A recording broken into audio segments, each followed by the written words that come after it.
Hello दोस्तों, कैसे हो? आपका स्वागत है त्रिपाण स्टडी सेंटर में। आज जो हम करने जा रहे हैं क्लास 10th एनआईएस बोर्ड का जो है साइंस का चैप्टर। ठीक है, ये है साइंस का चैप्टर जो है ऑटम्स एंड मॉलिक्यूल्स। ये चैप्टर नंबर 3 है। ठीक है, एनआईएस बोर्ड के लिए 10th क्लास के लिए। तो इसमें जो है बहुत ऑटम्स एंड मॉलिक्यूल्स के बारे में जानेंगे, यानी परमाणु और अणु के बारे में जानेंगे कि परमाणु क्या होती है और अणु क्या होती है। तो इसके बारे में हम बहुत ही चर्चा करेंगे। साथ में हम डाल्टन के थ्योरी को भी पढ़ेंगे, इन्होंने जो है एटम्स को किस तरह विभाजित किया, और भी बहुत कुछ जानेंगे और समझेंगे।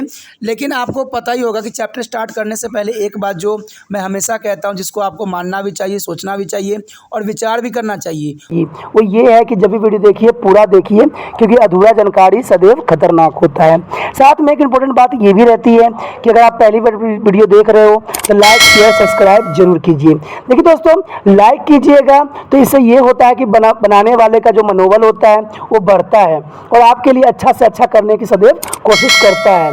तो लाइक जरूर कीजिए और लाइक करके मुझे प्रोत्साहित कीजिए, जिससे मैं आपके लिए अच्छा से अच्छा और भी बेस्ट बना सकूं। और शेयर करना तो कहते हैं जग कल्याण के समान है।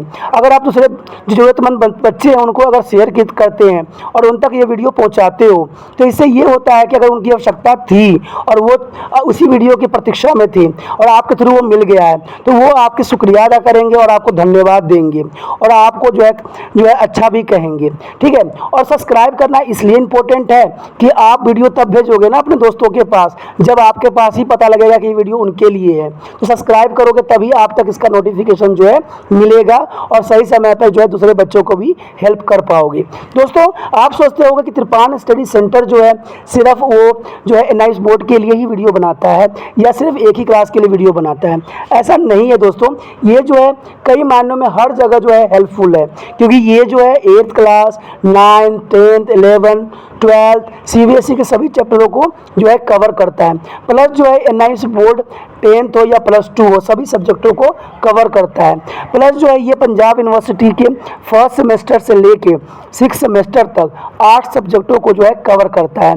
और जो है बीए जो है बीए के बाद जो है एमए है। एमए में जिन बच्चों की जो प्रॉब्लम होती है उनको भी सोल्यूशन करने के लिए त्रिपाण स्टडी सेंटर सदैव अग्रसर है। तो कहते हैं इतना हेल्पफुल हो जाने के बाद भी अगर त्रिपाण स्टडी सेंटर को आप सब्सक्राइब नहीं करते हो तो आप दूसरे बच्चों को भी हेल्प नहीं कर पाओगे। तो सोचिए मत, विचार मत कीजिए, अभी त्रिपाण स्टडी सेंटर को सब्सक्राइब कीजिए, लाइक कीजिए, शेयर कीजिए और दोस्तों के साथ इसको व्हाट्सएप स्टेटस पे लगाइए। ठीक है दोस्तों, ये तो था आपके लिए। अब देखते हैं हमारे आज सिलेबस में क्या है। First question is what is on autumn? Friend, there is autumn as you have just seen in the previous section, that an atom is the smallest particles of element that retains its element a chemical property. An atom one's element is different in a size and mass from atoms of other element. This atom were to the consider invisible by Indian and Greek philosopher in their beginning, and their name of atom, as mentioned earlier, emerged out of the basic philosopher. Today we know that atoms are not invisible. They can be broken down into the still smaller particles. Thought there is a loss their chemical identity in this process. But in spite of all this development, atom still remain is a build of block of matter. देखिए दोस्तों, यहाँ पर बताया गया है कि जो हमारा अणु होती है, ठीक है, यानी जो हमारा परमाणु होते हैं, ठीक है, तो परमाणु की क्या विशेषता होती है, परमाणु अपने जगह पर क्या विशेषता रखते हैं, तो इन चीज़ों के बारे में बताया गया है। ठीक है, तो इसमें यही बात बताया गया है कि जो एटम्स होते हैं, एटम्स जो है बहुत ही स्मॉल से स्मॉल पार्टिकल्स होते हैं। यह मैंने पहले भी बता चुका हूँ, लेकिन कहते हैं कि इंडियन ग्रीक फिलोसफर जो थे अपने अपने इसमें बातों को लेकर चल रहे थे। कहते हैं कि इनडिविजिबल है, यानी जिसको हम डिवाइड नहीं कर सकते अदर पार्ट्स में, तो उसको हम एटम का यहाँ पर नाम दिया गया है। तो कहते हैं छोटे छोटे एटम मिल के जो है बहुत बड़े पार्टिकल्स बनाते हैं। जैसे आप सिंपल एग्जाम्पल ले सकते हो, अगर एक घर बन रहा है तो घर में देखते हो रेत कितने छोटे छोटे पार्टिकल्स होती हैं और आपस में कैसे बॉन्डिंग करके जो है इतना बड़ा घर का निर्माण कर देता है। तो ये सारे चीज़ें जो होती है बहुत इंपॉर्टेंट रखती है।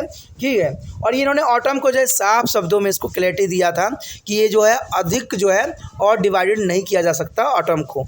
तो ये बात आपके लिए बहुत इंपॉर्टेंट रखता है और ये समझ के लिए भी इम्पोर्टेंट होता है। Our next topic is What is the size of atom? Friend, what is the size of the atom? It is an important question.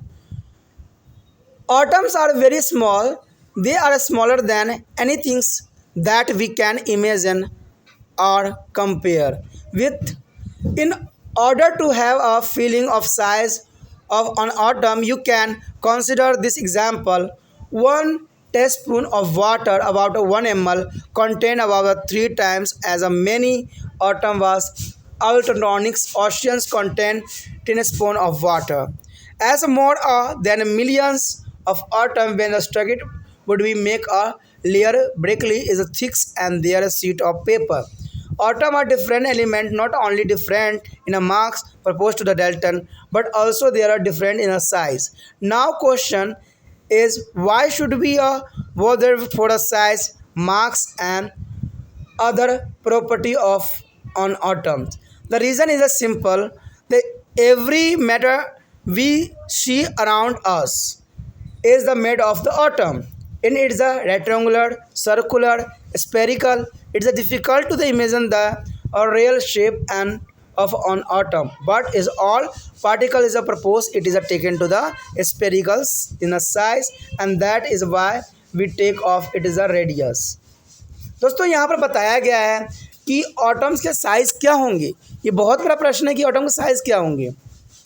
देखिए एटम के साइज़ के लिए यहाँ पर डाल्टन ने अपना एक एक्सपेरिमेंट बताया था कि उसने एग्जाम्पल के तौर पे उन्होंने लिया था कि एक जो है चम्मच जो उन्होंने पानी लिया था और उसमें जो है 3 टाइम्स उसने क्या किया था, एटॉमिक्स माना था। तो इस वाटर में जो है क्या कह सकते हो आप, कहते हैं यहाँ पर मिलियन जो होंगे एटम्स होंगे, यानी मिलियंस के लाखों करोड़ों में होते हैं, इसमें लेयर होते हैं।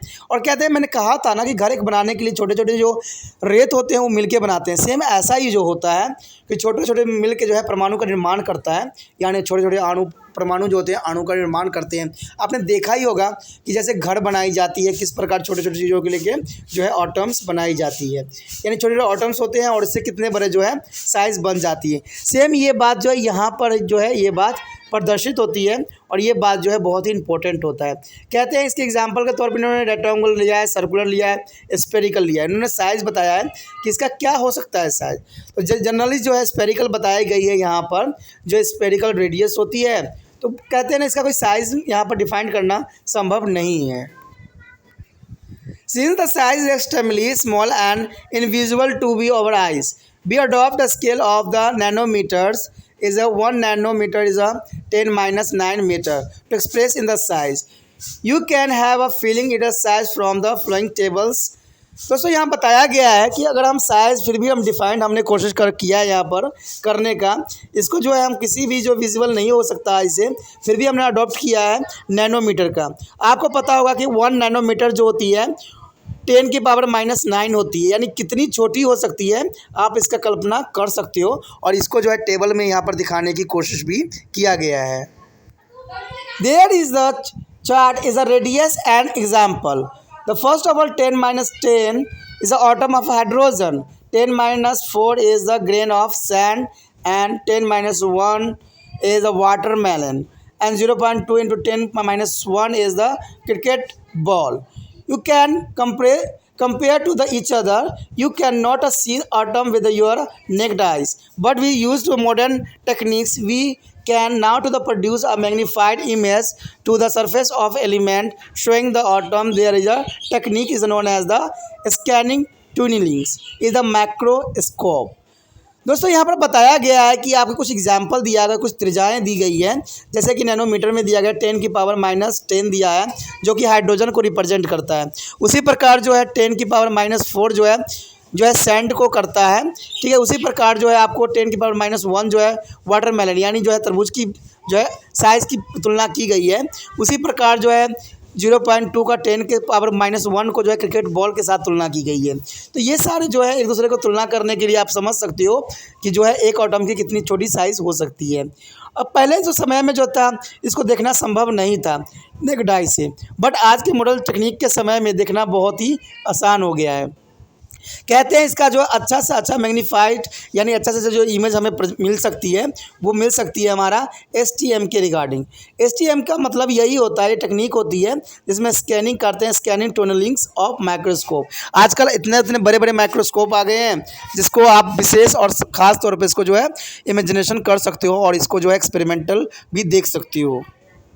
Our next topic is atomic mass. Dalton gave the concept of atomic mass. According to him, atoms of the same element have some atomic masses, but atoms of different elements have different atomic masses. Since Dalton could not value to individually atoms, he measured relatives masses of the element required to form a compound. From this is decided relatives atomic mass. From example, we can determine by experiment that 1.00 grams of hydrogen gas react with the 7.9367 grams of oxygen gas to form of water. If we know formula of water, we can easily determine to the mass on oxygen atom related to that is a hydrogen atom. दोस्तों यहाँ पर atomic mass की बात किया गया है, यानी परमाणु द्रव्यमान की बात किया गया है। तो यहाँ पर डाल्टन ने इसके प्रति जो है अपना एक कंसेप्ट जाहिर किया था। उसके अकॉर्डिंग जो है डाल्टन के रिगार्डिंग जो उन्होंने बात कहा था वो ये कहा था कि सभी एलिमेंट जो होंगे atom of the same element, ठीक है, सभी जो होंगे आटम्स के जो एलिमेंट होंगे same and same atomic mass होंगे बट डिफरेंट एलिमेंट होंगे। कहते हैं जब डिफरेंट एलिमेंट होंगे तो उसके मार्क्स भी डिफरेंट होंगे। ये तो जनरल सी बात है कि जैसा जो होगा परमाणु होगा, जैसा मतलब एलिमेंट होंगे उसके जो है परमाणु संख्या भी उतनी ही होगी। ये जो है आपको पता ही है कि हाइड्रोजन का क्या होता है, हीलियम का क्या होता है, क्लोरीन का क्या होता है, तो सबका अपना अपना एक जो है रिक्वायर्ड मार्क्स होगी। तो ये बात इन्होंने साफ तौर पे कहा भी था, उन्होंने एक्सपेरिमेंट के तौर पे बताया भी था कि अगर हम एक्सपेरिमेंट में हाइड्रोजन गैस वगैरह एक लेते हैं और जो रिएक्ट करता है आपको जो है ऑक्सीजन के साथ, तो उसका जो है 7.9367 अप्रोक्सीमेटली रखा जाता है। यानी हम कह सकते हैं कि 1:8 का जो यहाँ है फॉर्मेशन पड़ेगी। तो ये जो होगा फॉर्मुलेटेड होगी, यानी इसको जो आप रिप्रेजेंट करोगे H2O के साथ।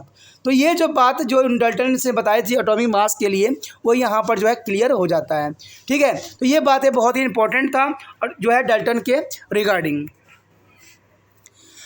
Dalton did not have a way of determining the position of the atom of each element forming water during these days. He assumed that the simplest possibility that atoms of oxygen and hydrogen were equal in the number. From this occupations, it would be follow that oxygen atom would have a mass that was 7.9367 times that of the hydrogen's atom. This in fact was not correct. We now know that is water number of hydrogen's atoms is twice the number of oxygen atom. The formula of water is began to the H2O. Therefore, relative mass of oxygen atoms must be a 2 into 7.9367 यानी equal to 15.873 times, यानी approximately 16 time that hydrogen's atom after the Dalton. Relative to atomic mass of several elements were determined by scientists based on the hydrogen scale. Later on, the hydrogen base scale was replaced by a scale based on the oxygen, as its oxygen was more reactive and forming to large number of compound. दोस्तों यहाँ पर Dalton ने एक बात पूरी तरह से सिद्ध करने की कोशिश किया था कि जैसे कि आपको पता ही होगा कि ऑक्सीजन जो होती है 7.9367 इसके जो होती हैं, लेकिन उसने ये बात पूरा क्लियर करके बताया था कि अगर हम इसको 2 से मल्टीप्लाई कर दें तो इसका जो वैल्यू हो जाएगा वो कितना हो जाएगा 15.873 हो जाएगा। तो ये चीज़ें जो होती है बहुत इंपॉर्टेंट रखती है। आपको पता ही होगा कि हाइड्रोजन का हम 1 लेते हैं और ऑक्सीजन का हम 16 लेते हैं, ठीक है। अगर हमारा H2O बनता है तो हाइड्रोजन में कितना होगा, परमाणु द्रव्यमान जो होगा 2 होगा और ऑक्सीजन में कितना होगा 16 होगा। अगर दोनों का प्लस कर दीजिएगा तो 18 बनेगा। जब इसको जो है एटॉमिक्स नंबर में जब फिल कीजिएगा तो ये जो होगा बिल्कुल ही बैलेंस हो जाएगा, ठीक है। तो इस प्रकार जो है यहाँ पर डाल्टन ने ये बात पूरी तरह से सिद्ध कर दिया था कि जो इसके ऑक्सीजन होंगे उसको आपको डबल करना पड़ेगा। यहाँ पर हाइड्रोजन को भी डबल कीजिएगा। अगर हाइड्रोजन में 1 है अगर उसको डबल कीजिएगा तो ये 2 में कन्वर्ट हो जाएगा। तो इसके लिए जो है डाल्टन ने एक फार्मूला विकसित किया था हाइड्रोजन बेस स्केल, जो कि बहुत ही इंपॉर्टेंट था और इसको रिप्लेस किया गया था scale based on the oxygen is oxygen के साथ, जो कि काफ़ी हद तक जो है सही भी सिद्ध हुआ था।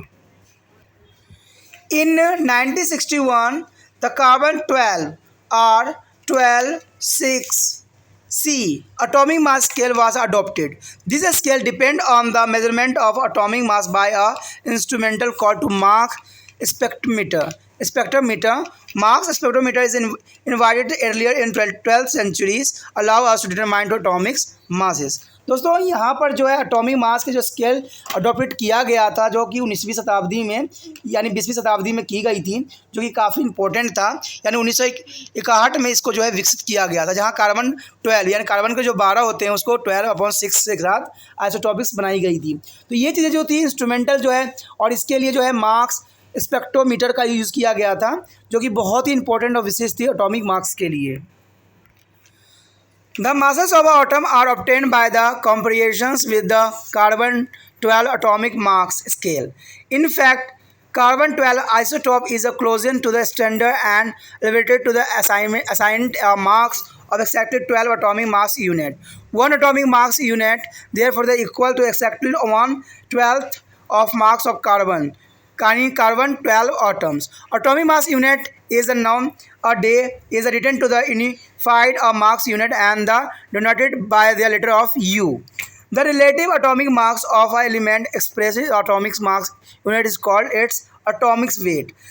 Now a day we are using to atomic mass is place of atomic weight. दोस्तों यहाँ पर साफ शब्दों में बताया गया है कि सी कार्बन एटॉमिक मास जो थी उसको एक स्केल विकसित किया गया था। इसके लिए आइसोटॉप यूज़ की गई थी। ठीक है, आइसोटॉप जो होती है बहुत इंपॉर्टेंट होती है और उसको लिए स्टैंडर्ड बेस बनाई गई थी। कहते हैं कि इसका 12 एटॉमिक मास यूनिट के रूप में इसको परिभाषित किया गया था, जिसका हमने नाम दिया था एटॉमिक मास यूनिट यानी AMU। ठीक है, कभी भी हमें जब लिखना होता है तो AMU जो है रिप्रेजेंट करना अत्यंत आवश्यक माना जाता है। ठीक है, लेकिन 12th of marks of carbon जो बनाई गई थी, इसको जो MU बनाया गया था, उसको जो लेटर हमने सिंपल भाषा में उसको U के रूप में इसको रिप्रेजेंट किया गया था।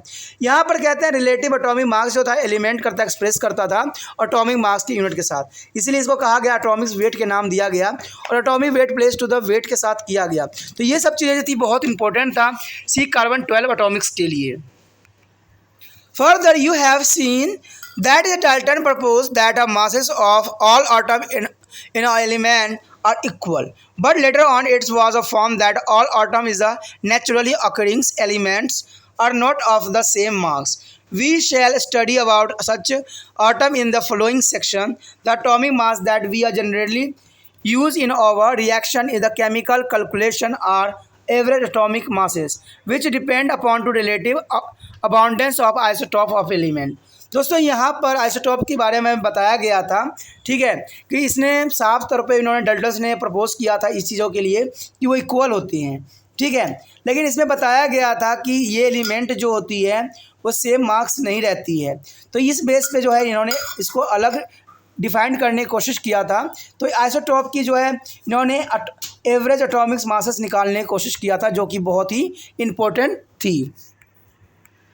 Next topic is our isotopes and atomic mass. Friend, what is the isotope and what are used to isotope in our daily to life? The Dalton considered an atom on the individual particles. Later researches proved that on the atom consist of several fundamental particles such as electron, proton, and neutron. An electron is a negative charge and proton is a positive charge. Particularly, numbers of electron and proton in atom is equal, since a charge on the electron is equal and opposite to the charge of the proton. Therefore, on the atom is electrically neutral.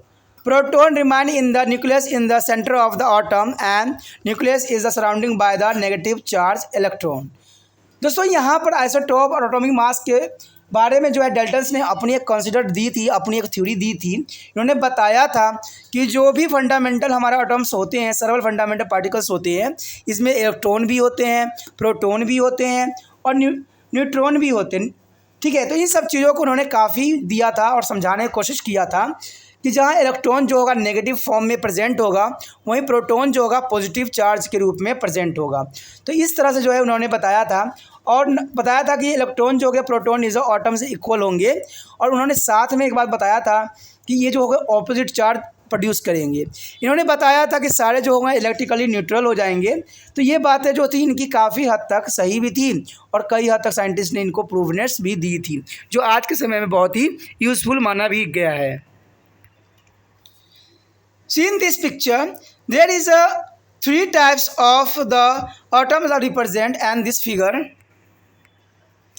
The 3 molecules are given a range of electron around to nucleus in hydrogen. First of all, hydrogen. Second is a carbon, and third is a oxygen. There is a cell of KLMN.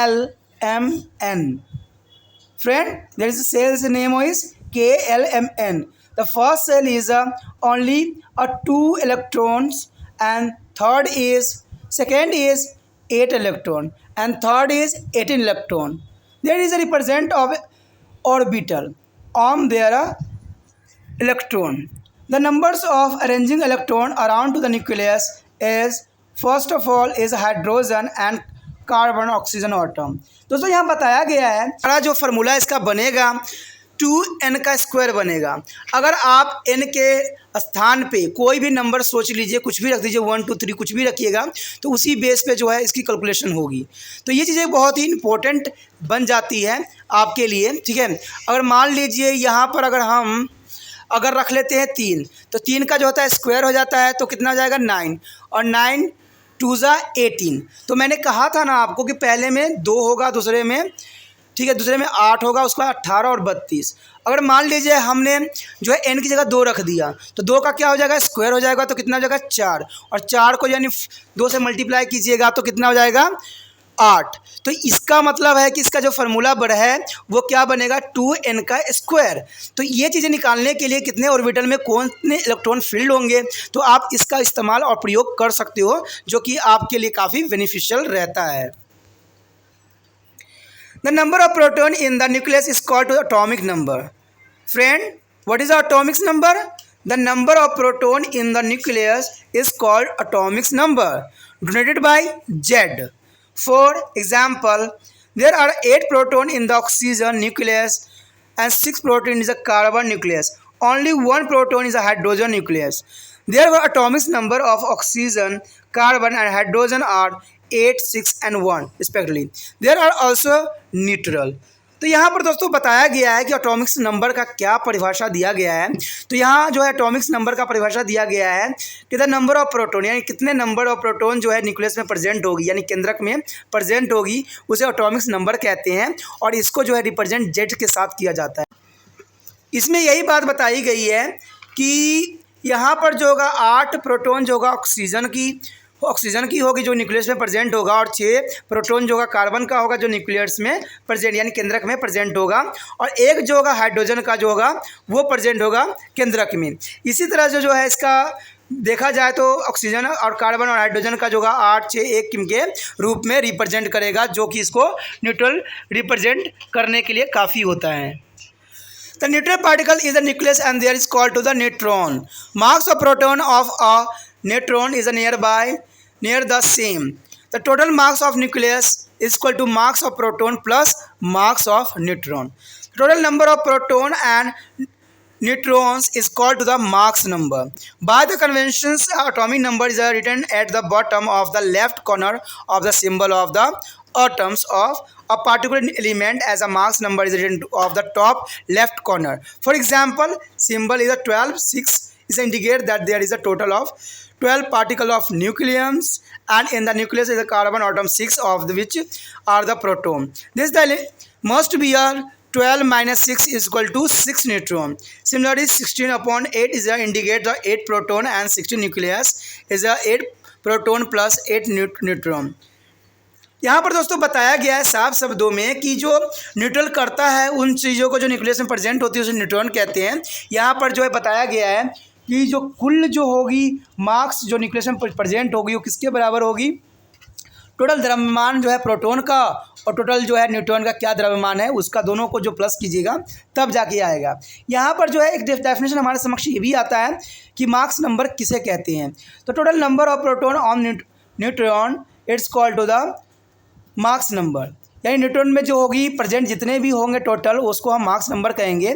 यहाँ पर जो है simply बात जो बताई गई है, आपने देखा ही है सामने कि आपके समक्ष जो है 12 6 कार्बन के देख रखे हैं, जहाँ पर टॉप लेफ्ट कॉर्नर में जो है इसने मार्क्स और नंबर जो है रिप्रेजेंट करने की कोशिश किया है।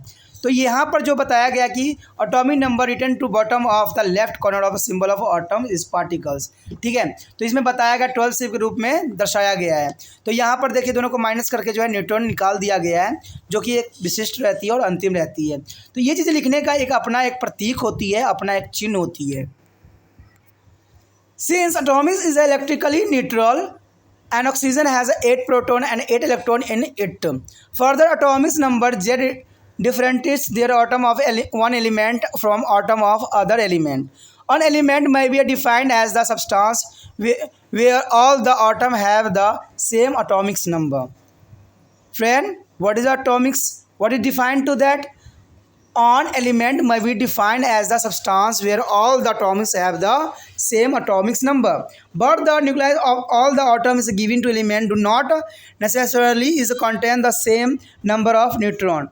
For example, atoms of oxygen found in the nature have their same number of proton, which then make a different from other element, but their neutrons in a nucleus are different. तो यहाँ पर तो साफ शब्दों में ये बात आपके समक्ष जो है प्रस्तुत किया गया है कि जो हमने इलेक्ट्रॉन और प्रोटॉन के बारे में देखा है और डिफरेंट अपनी जो है प्रॉपर्टी शो करते हैं। यहाँ पर एक डेफिनेशन भी दी गई है, ठीक है। ऑन द एलिमेंट में be defined as a substance. देखिए एलिमेंट क्या होती है कि defined as a substance there all the atom have their same atomic number. तो इन चीज़ों को जो है रिप्रेजेंट किया गया है। यहाँ पर कुछ एग्जाम्पल के रूप में भी आपको समझाने की कोशिश किया गया है कि एटम ऑफ ऑक्सीजन में कितने होंगे, इसका फाउंड ऑफ नेचर कैसा होगा। तो इन चीज़ों पे जो है अपनी बातें विशिष्ट रखती है और ये समझ के लिए काफ़ी ज़रूरी भी रहती है। This is the reason that is the mass of atom the same element are different. For example, one types of oxygen atom contain 8 proton and 8 neutron in one atom.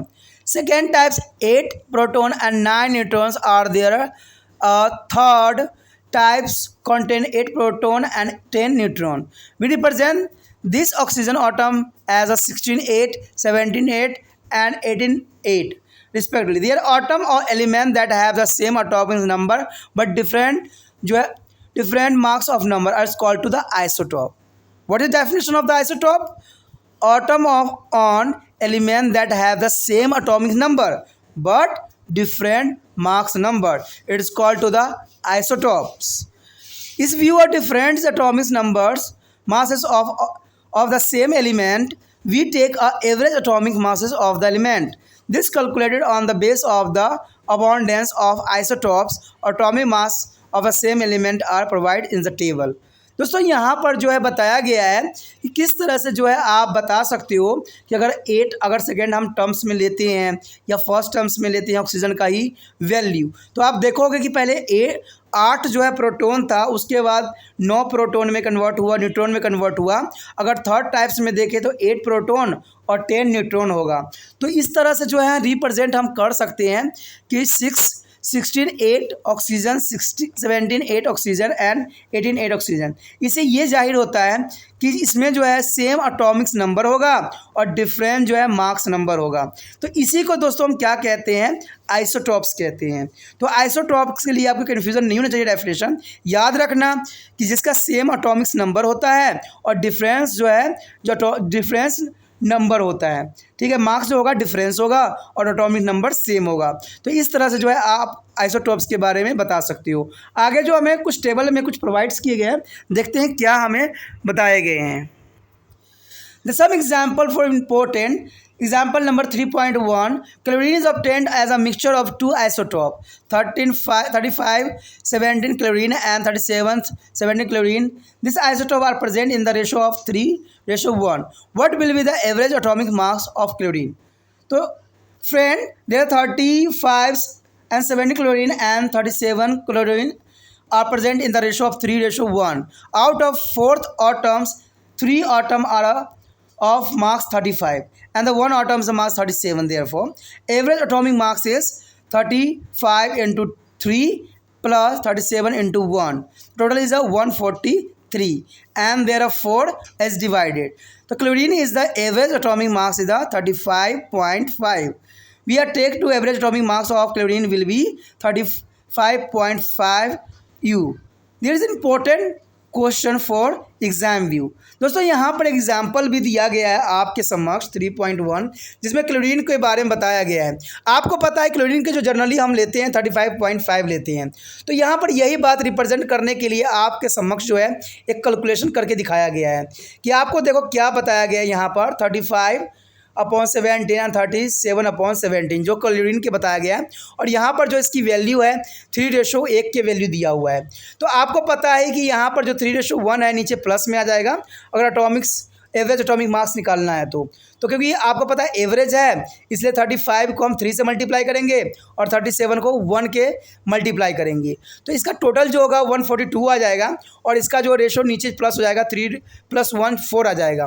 तो इस तरह से डिवाइड कीजिएगा तो इसका जो एवरेज वैल्यू आएगा वो 35.5 आएगा जो कि एक मान्यता प्राप्त जो है क्लोरीन की वैल्यू है, जो आप कई जगहों पर इसका इस्तेमाल भी सेम 35.5 जो है आप लेते भी हो। तो ये चीज़ें जो होती है बहुत ही सही होती है और इम्पोर्टेंट गणना होती है जिसको आपको समझना चाहिए। देखिए दोस्तों इसके बारे में और भी जो जानकारी होती है आपको हायर क्लास में इसके और भी बातें जानने को मिलेगा।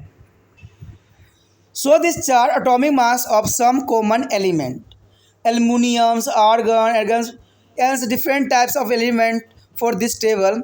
दोस्तों यहाँ पर जो है आपको एक टेबल दिया गया एटॉमिक मास और कॉमन एलिमेंट के लिए जिसमें जो है कैलकुलेशन करके जो है एक्चुअली वैल्यू जो है आपके समक्ष निकाला गया है। तो आप देख भी सकते हो सभी चीज़ों का है, चाहे एल्युमिनियम हो, आर्गन हो, ऑक्सीजन, फास्फोरस जो भी हो सबका दिया गया है। तो इस टेबल के वैल्यू से कुछ आपको जो है इन्फॉर्मेशन ज़रूर आपको मिल सकता है।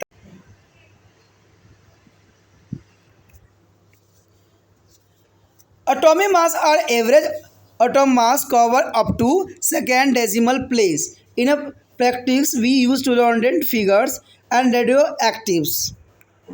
आगे का टॉपिक जो रह गया है दोस्तों हम अगले पार्ट में करेंगे, अगले भाग में करेंगे। तो आप इस तरह बने रहिए त्रिपाण स्टडी सेंटर के साथ और अपने दोस्तों के साथ भी शेयर कीजिए। इसी के साथ जो है दोस्तों हमारा टॉपिक आज खत्म हो रहा है, ठीक है। अगर आपको अच्छा लगा तो लाइक शेयर सब्सक्राइब जरूर कीजिए। अगर पहली बार अगर आप वीडियो देख रहे हो, पहली बार मेरे चैनल पे आए हो तो सब्सक्राइब करना आपका फर्ज बन जाता है। सब्सक्राइब करने से ये होगा कि जो भी मैं आप क्लास के रिगार्डिंग कोई भी वीडियो डालूंगा उसका नोटिफिकेशन जो है समय समय पर आपको प्राप्त होता रहेगा। अगर सब्सक्राइब नहीं कीजिएगा, अगर आप दोबारा से त्रिपाण स्टडी सेंटर पर आने की कोशिश कीजिएगा तो वहां पर आप त्रिपाण लिखिएगा तो जो है वो त्रिपस कर देगा, ठीक है। जो आप गूगल पर सर्च करेंगे त्रिपस कर देगा, जिससे वजह से आप जो है मेरे वीडियो का जो है फायदा नहीं उठा पाओगे।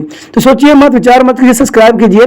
आप सोचते होइएगा कि मेरे जो एग्जाम खत्म हो जाने के मेरा क्या जरूरत है त्रिपाण स्टडी सेंटर से, ठीक है, तो इसलिए सब्सक्राइब नहीं करने का सोचिएगा।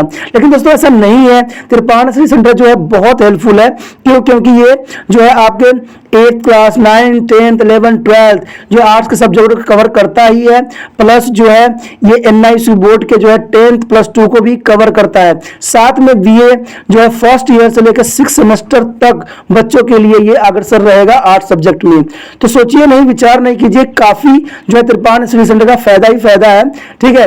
अगर आप मुझे प्रोत्साहित करोगे तो आपके लिए मैं तरह तरह के वीडियो बनाऊंगा जो आपको फायदा पहुंचाएगा। एग्जाम के तौर पर मैं आपको जो है पेपर भी आपको सोल्यूशन करके दिखाऊंगा जो आपके लिए फायदेमंद रहेगा। अगर नहीं सब्सक्राइब कीजिएगा, मेरा मनोबल घटेगा, तो हो सकता है कि आपको फिर दोबारा मैं नया वीडियो बनाऊं और आपको फायदा ना पहुंचाऊं। तो अभी भी नहीं सोचिए, मेरा जितना आप फैलाइएगा, जितने दूसरे बच्चों के साथ शेयर कीजिएगा उतना जो है मैं आपके लिए कार्य करने में अग्रसर रहूंगा, ठीक है दोस्तों। इसलिए सोचिए मत, विचार मत कीजिए, अभी सब्सक्राइब कीजिए और अपने व्हाट्सएप स्टेटस पे लगाइए और दूसरे बच्चों के साथ भी शेयर कीजिए, ठीक है दोस्तों। अपना ध्यान रखना, बाय।